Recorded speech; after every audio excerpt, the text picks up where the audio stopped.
بسم اللہ الرحمن الرحیم الحمدللہ رب العالمین۔ ہمارے پارے کا لاسٹ سیشن یعنی کہ چوتھا حصہ شروع ہوتا ہے آیت نمبر 116 سے۔ سورہ نساء آیت نمبر 116۔ بسم اللہ الرحمن الرحیم۔ ان اللہ لا یغفر ان یشرک بہ ویغفر ما دون ذلک لمن یشاء۔ اللہ ہرگز نہیں بخشے گا اس بات کو کہ اس کے ساتھ شریک ٹھہرایا جائے۔ آیت نفی شرک ہے اور شرک کرنے والے کا انجام بتایا جا رہا ہے، شرک سے نفی کی جا رہی ہے اور ساتھ میں اس کے لیے سزا بتائی جا رہی ہے۔ تو یہ آیت اپنے پاس کوٹ کر لیجئے۔ اللہ تعالیٰ معاف فرمائے، ہمارے معاشرے میں شرک بہت عام ہے، غیر اللہ کی پوجا جو ہے وہ کی جاتی ہے یا اپنے نفس کا بھی شرک کیا جاتا ہے۔ تو اس کے معاملے میں یہ آیات مبارکہ جو ہیں بہت بہترین ہیں سمجھنے کے لیے، اور ڈراوا بھی ہے کہ اللہ ہرگز نہیں بخشے گا، ہرگز نہیں معاف کرے گا اس کے ساتھ کسی کو شریک کیا جائے، اور بخش دے گا اس کے سوا جس کے لیے وہ چاہے گا۔ اور جو شرک کرتا ہے اللہ اس کے ساتھ تو وہ پھر گمراہ ہو گیا اور گمراہی میں بھی بہت دور نکل گیا۔ نہیں پکارتے یہ لوگ اللہ کے سوا مگر دیویوں کو، اور وہ نہیں پکارتے کسی کو سوائے سرکش شیطانوں کے۔ اللہ نے اس پر لعنت فرما دی اور اس سے کہا، اے اللہ، اس آدمی نے جب کہا لعنہ اللہ، جس کے اوپر اللہ تعالیٰ نے لعنت کی، پھر اس نے کہا، اے اللہ، میں تیرے بندوں میں سے ایک مقرر حصہ تو لے کر ہی چھوڑوں گا۔ شیطان نے کہا تھا اللہ رب العزت کے ساتھ جب اس نے یہ وعدہ کیا کہ لَأَتَّخِذَنَّ مِنْ عِبَادِكَ نَصِيبًا مَفْرُوضًا۔ اب آپ صلی اللہ علیہ وسلم نے فرمایا کہ کھانے کے متعلق بھی صحابہ کرام فرماتے تھے کہ شیطان کا حصہ ہمارے کھانے میں کیسے ہے؟ تو آپ صلی اللہ علیہ وسلم نے فرمایا کہ جس کھانے پر بسم اللہ نہ پڑھی جائے اور پھر اسی طرح بسم اللہ پڑھ لیا کرو تو شیطان کا اس میں حصہ باقی نہیں رہتا جس چیز پر اللہ کا نام لے لیا جائے۔ اور کھانے کے بارے میں جب حکم ہوا، اسی طرح سے جنات کے بارے میں ہے کہ تم جب کھانا کھاتے تو اس میں گوشت کے ساتھ جو ہڈیاں ہوتی ہیں وہ تمہارے جنات بھائی کا حصہ ہیں، اور جنات میں بھی پھر یہ ہے کہ مسلم بھی ہیں اور غیر مسلم بھی ہیں۔ تو اسی طرح شیاطین کا حصہ ہر ایک مخلوق میں رکھا گیا، یعنی جنات میں بھی ہے اور انسانوں میں بھی ہے، اور میں لازماً ان کو بہکاؤں گا۔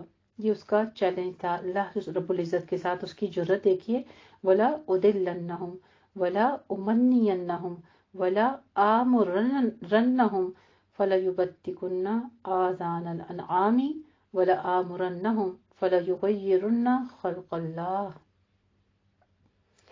کیسا مردود اللہ کے ساتھ چیلنج کرتا ہے، اللہ رب العزت کو کہتا ہے، اور میں لازماً ان کو بہکاؤں گا اور ان کو بڑی بڑی امیدیں دلاؤں گا، اور میں انہیں حکم دوں گا تو وہ اس کی تعمیل میں وہ چوپایوں کے کان چیریں گے، اور میں انہیں حکم دوں گا تو وہ اس کی تعمیل میں اور وہ اللہ کی تخلیق میں تبدیلی کریں گے۔ اور جس کسی نے اللہ کو چھوڑ کر شیطان کو اپنا دوست بنا لیا تو وہ بہت کھلے خسارے اور تباہی میں پڑ گیا۔ اور وہ شیطان ان سے وعدہ بھی کرتا ہے اور انہیں امیدیں بھی دلاتا ہے، اور انہیں وعدہ کرتا ہے ان سے شیطان مگر دھوکے کا، اور کسی چیز کا وعدہ نہیں کرتا، بس ایک جھوٹی سی زندگی۔ جیسے ہم دیکھیں نا، اللہ پر جس کا توکل ہوتا ہے اس کو پتا ہے کلو نفس ذائقۃ الموت، موت کا مزہ چکھنا ہے، ہم نے موت کا ذائقہ چکھنا ہے، اب نہیں اگلے لمحے، بس وہ تقوی کے ساتھ ڈر ڈر کے زندگی گزارتا ہے۔ کیا پتا اگلا لمحہ میرا آخری ہو، اس وقت میں نماز پڑھ لوں، ابھی میں جھوٹ نہ بولوں، ابھی میں کسی کے ساتھ زیادتی نہ کروں، ابھی میں کسی کا حق نہ ماروں۔ تو مومن کے لیے تو ایک دنیا جو ہے وہ قید خانہ ہے۔ حدیث شریف میں آتا ہے الدنیا سجن المؤمن و جنت الکافر، کافر کے لیے جنت ہے۔ اور یہ غرور، یہ دھوکہ کون دلاتا ہے؟ جو شیطان کے ساتھی ہوتے ہیں ان کو ہی۔ پھر شیطان تو پھر ایسوں کا ٹھکانہ بھی بتا دیا جن کا ٹھکانہ جہنم ہے، اور وہاں سے وہ فرار کی کوئی صورت نہیں پائیں گے۔ والذین آمنوا، پھر ایمان والوں کی خوبیاں بتائی گئیں کہ جو لوگ ایمان لائے اور انہوں نے نیک عمل کریں، انہوں نے ان قریب ہم ان کو داخل کریں گے باغات میں جن کے نیچے نہریں بہتی ہوں گی، ان میں وہ ہمیشہ رہیں گے۔ اللہ کا یہ وعدہ سچا ہے، اور کون ہے جو اللہ سے بڑھ کر اپنی بات میں سچا ہو سکتا ہے؟ یعنی یہ دیکھیں کہ اللہ باتیں بھی کرتا ہے، سبحان اللہ۔ یہاں بار بار ہمیں کہا جا رہا ہے نا کہ اللہ کا وعدہ سچا ہے، پیچھے بھی فرما دیا کہ اللہ سے زیادہ کون سچ بولتا ہے، یعنی اللہ سبحانہ و تعالیٰ باتیں بھی کرتے ہیں۔ کبھی اللہ رب العزت نے یہ کلام کے ذریعے بات کر دی، آج ہم تک پہنچ رہی ہے، اس کا مطلب کہ اللہ یہ ہمارے ساتھ باتیں کر رہا ہے۔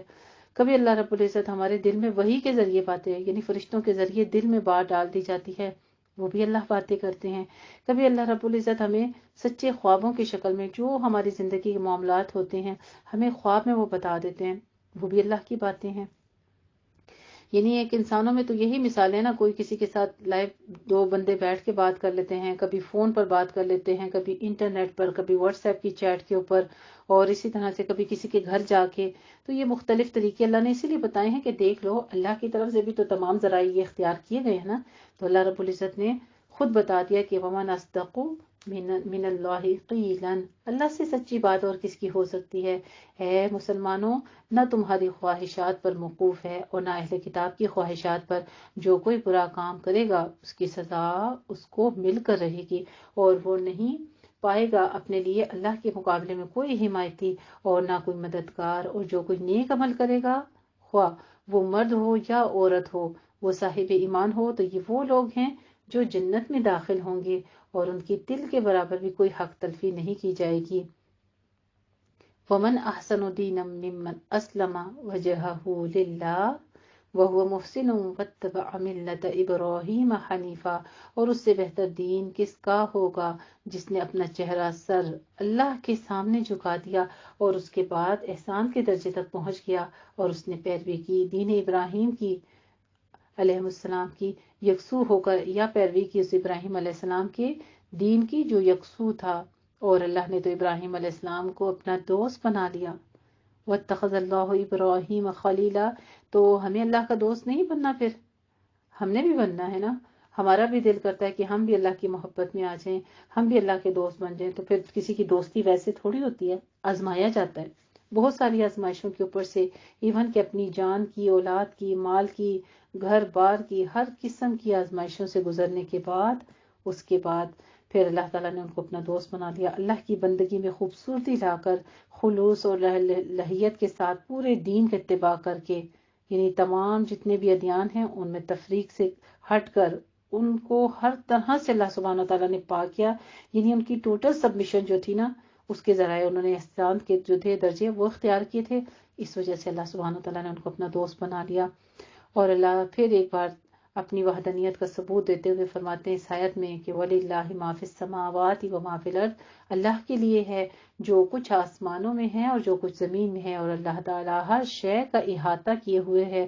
اور اے نبی کریم صلی اللہ علیہ وآلہ وسلم، یہ لوگ آپ سے عورتوں کے معاملے میں فتویٰ پوچھتے ہیں، کیا کہتے ہیں؟ قُلِ اللَّهُ يُفْتِيكُمْ فِيهِنَّ وَمَا يُتْلَى عَلَيْكُمْ فِي الْكِتَابِ، کہہ دیجئے کہ اللہ تمہیں فتویٰ دیتا ہے، وضاحت کرتا ہے ان کے بارے میں، اور جو تمہیں پہلے سے سنایا جا رہا ہے کتاب میں، یتیم لڑکیوں کے بارے میں جن کو تم دیتے نہیں ہو، جو اللہ نے ان کے لیے لکھ دیا ہے، اور چاہتے ہو کہ ان سے نکاح بھی کر دو، اور اسی طرح وہ بچے جو کمزور ہیں جن پر ظلم ہوتا ہے، اور ہم نے تمہیں اتنے تفصیلی احکام دیے ہیں کہ یتیموں کے معاملے میں انصاف پر کاربند رہو، اور جو بھلائی بھی تم کرو گے اللہ تعالیٰ اس سے خوب واقف ہے۔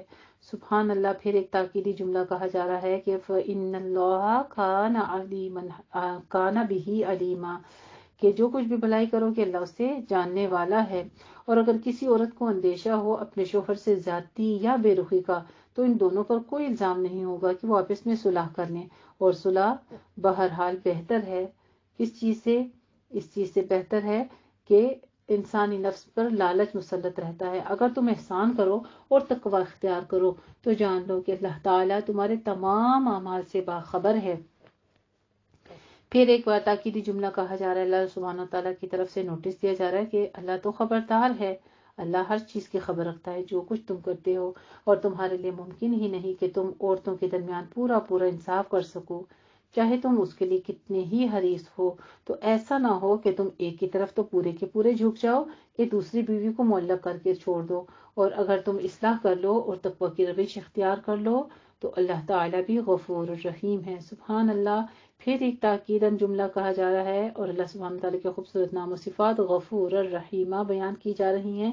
یہ ان آدمیوں کے لیے ہے جو ایک سے زائد بیویاں رکھتے ہیں اور کسی ایک کی طرف زیادہ مائل رہتے ہیں اور دوسری کو اگنور کرتے ہیں، اس کو لٹکائے رکھتے ہیں، نہ اس کے حقوق ادا کرتے ہیں نہ کچھ۔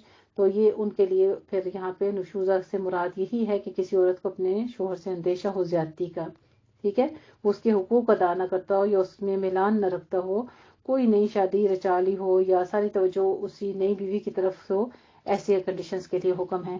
وہیں یتفرقا یغنی اللہ، اور اگر وہ میاں بیوی دونوں علیحدہ ہو جائیں گے، اللہ تعالیٰ ان کو اپنی کشادگی سے غنی کر دے گا، اور اللہ تعالیٰ بڑی وسعت رکھنے والا ہے، اللہ بہت حکمت والا ہے۔ سبحان اللہ۔ اللہ سبحانہ تعالیٰ کے خوبصورت نام و صفات واسعاً حکیمہ بیان کیے جا رہے ہیں۔ پھر اللہ سبحانہ تعالیٰ کی وحدانیت کا ثبوت دلیل آیت یہ بیان کی جا رہی ہے، وَلِلَّهِ مَا فِي السَّمَاوَاتِ وَمَا فِي الْأَرْضِ، اور اللہ ہی کا ہے جو کچھ آسمانوں میں ہے اور جو کچھ زمین میں ہے۔ اور دیکھو مسلمانوں، تم سے پہلے جن لوگوں کو کتاب دی گئی تھی انہیں بھی ہم نے وصیت کی تھی، اور اب تمہیں بھی یہی وصیت کرتے ہیں کہ اللہ کا تقوی اختیار کرو۔ کتنی بار تقوی کا حکم دیا جا رہا ہے، کتنی تاکید سے حکم دیا جا رہا ہے۔ ہر کچھ آیات کے بعد تقوی کا حکم ہے کہ ڈرتے رہو، ڈر کا حکم ہے نا، وارننگ دی جا رہی ہے، ڈرایا جا رہا ہے، بتایا جا رہا ہے۔ تو ہمارا پھر کیا عمل ہونا چاہیے کہ ہم وَإِن تَكْفُرُوا ہو جائیں کہ اگر تم کفر کرو گے فَإِنَّ لِلَّهِ، تو بس اللہ تعالیٰ کے لیے ہے۔ اگر تم نہیں مانو گے تو یاد رکھو جو کچھ آسمانوں اور زمین میں ہے وہ اللہ ہی کا ہے، اور اللہ تعالیٰ تو خود غنی ہے، وہ اپنی ذات میں خود دست بدستہ اور اپنی صفات میں حمید یعنی تعریف کے قابل ہے۔ سبحان اللہ۔ اللہ سبحانہ تعالیٰ کے خوبصورت نام و صفات غنی حمیدہ بیان کیے جا رہے ہیں۔ پھر اللہ سبحانہ تعالیٰ کی آیات توحید یعنی دلیل پیش کی جا رہی ہے کہ اور اللہ ہی کا ہے آسمانوں و زمین میں جو کچھ ہے، وَكَفَى بِاللَّهِ وَكِيلًا، اور اللہ کافی ہے کارساز ہونے کے اعتبار سے۔ اے لوگو، وہ چاہے تو تم سب کو لے جائے اور دوسرے لوگوں کو لے آئے، اور یقیناً اللہ تعالیٰ اپنے اس کام پر قادر ہے۔ جو کوئی بھی دنیا کا ثواب چاہتا ہے تو اللہ کے پاس ہے ثواب دنیا کا بھی اور آخرت کا بھی، اور اللہ تعالیٰ سب کچھ سننے والا ہے، اور اللہ سبحانہ تعالیٰ سب کچھ دیکھنے والا ہے۔ سبحان اللہ۔ اللہ سبحانہ تعالیٰ کے خوبصورت نام و صفات سمیع بصیر بیان کیے جا رہے ہیں۔ پھر ایمان والوں سے ایک بار پھر خطاب ہے، یا ایھا الذین آمنوا کونوا قوامین بالقسط، اے اہل ایمان کھڑے ہو جاؤ پوری قوت کے ساتھ عدل کو قائم کرنے کے لیے اللہ کے گواہ بن کر، خواہ یہ انصاف کی بات اور شہادت تمہارے اپنے خلاف ہو۔ کیا حکم دیا جا رہا ہے کہ گواہی دو اگر اپنے ہی خلاف ہو؟ اپنے خلاف کیسے ہوتی ہے؟ یا تمہارے والدین کے خلاف ہو، یا تمہارے قرابت داروں کے خلاف ہو۔ مثال کے طور پہ آپ کے بچے نے جا کے کسی کے بچے کو مار دیا ہے، یا آپ کے شوہر نے کسی کا مال غبن کر لیا ہے، یا آپ کے بھائی نے کسی کے ساتھ زیادتی کی ہے، کسی کی چوری کی ہے، تو آپ کو پتا ہے اور آپ چھپا لیتے ہیں وہ بات۔ کیا ایسا کرنا چاہیے؟ یہاں پہ ڈائریکٹ حکم دیا جا رہا ہے کہ مت چھپاؤ ایسی گواہی کو، صاف بتا دیا کرو۔ وہ شخص غنی ہے یا فقیر ہے، اللہ ہی دونوں کا پشت پناہ ہے، تو تم خواہشات کی پیروی نہ کرو۔ یعنی آپ کا نفس تو آپ کو کہہ رہا ہے نا کہ ایسا نہ کرو، یہ تو تمہارا اپنا ہے، وہ غیر ہے اس کے حق میں نہیں۔ وہاں پہ گواہی کا حکم آ رہا ہے کہ سچ بتا دو، جو سچ ہے وہ بیان کرو۔ مبادہ کہ تم عدل سے ہٹ جاؤ۔ اگر تم زبانوں کو مروڑو گے یا اعراض کرو گے تو یاد رکھو اللہ تعالیٰ تمہارے ہر عمل سے پوری طرح باخبر ہے۔ پھر وہی تاکیداً جملہ، ایک نوٹس جو ہے کتنی بار ہمیں پیچھے سے دیا جا رہا ہے، ہر تھوڑی آیات کے بعد، ہر حکم کے بعد، کہ اللہ جو کچھ تم کرتے ہو اس کو جانتا ہے، اس سے باخبر ہے۔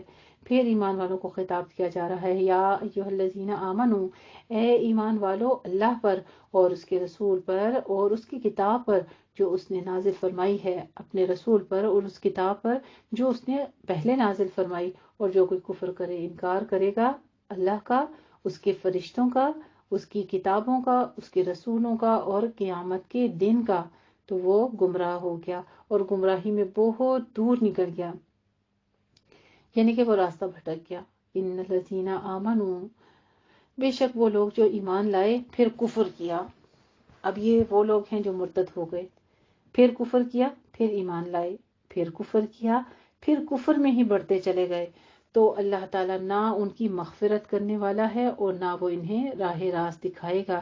اے نبی کریم صلی اللہ علیہ وآلہ وسلم، ان منافقوں کو بشارت دے دیجئے، ان کے لیے دردناک عذاب ہے۔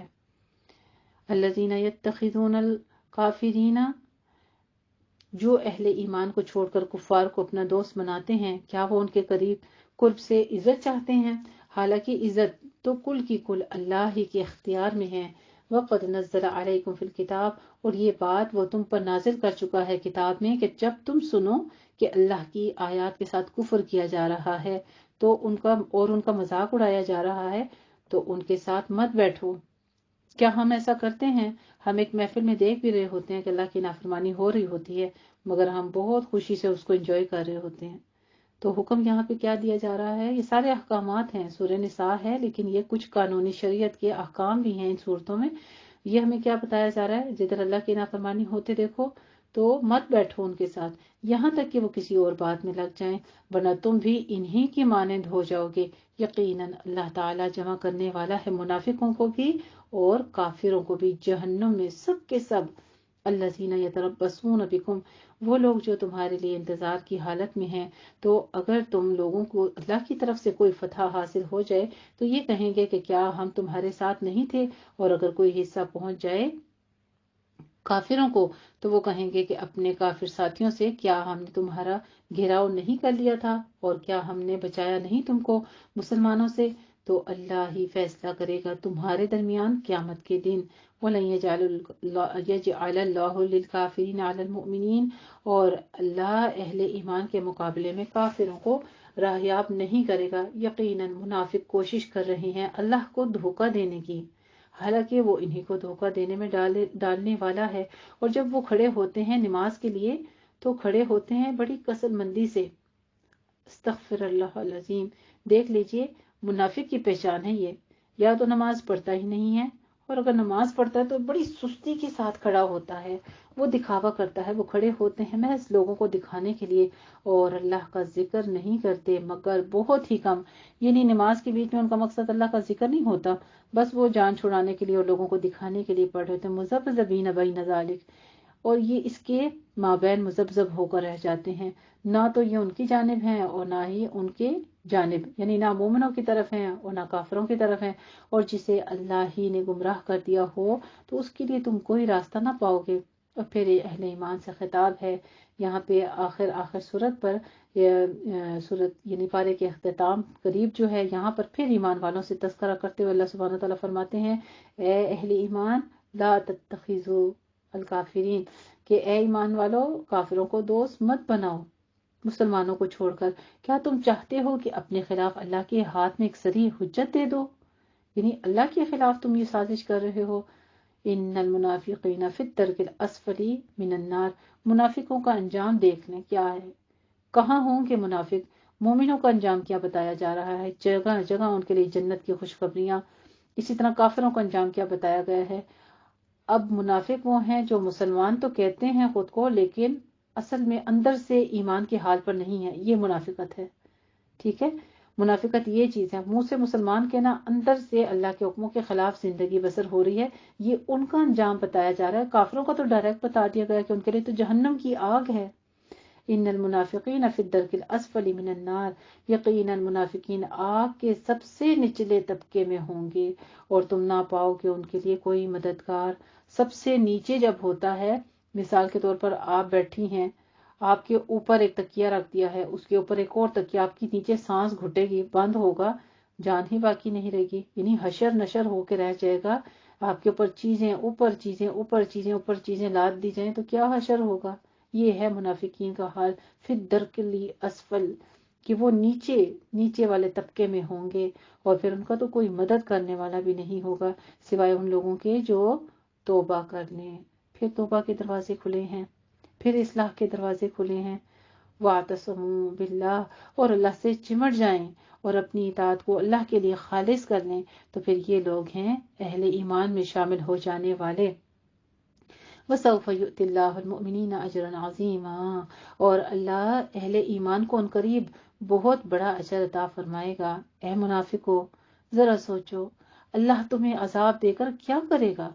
یعنی اللہ نے خود ہی ایک مخلوق بنائی ہے، اللہ سبحانہ تعالیٰ سوال کرتے ہیں کہ اللہ تمہیں عذاب دے کر کیا کرے گا اگر تم شکر اور ایمان کی روش اختیار کرو، اور اللہ بہت ہی قدردانی فرمانے والا ہے اور ہر شے کا علم رکھنے والا ہے۔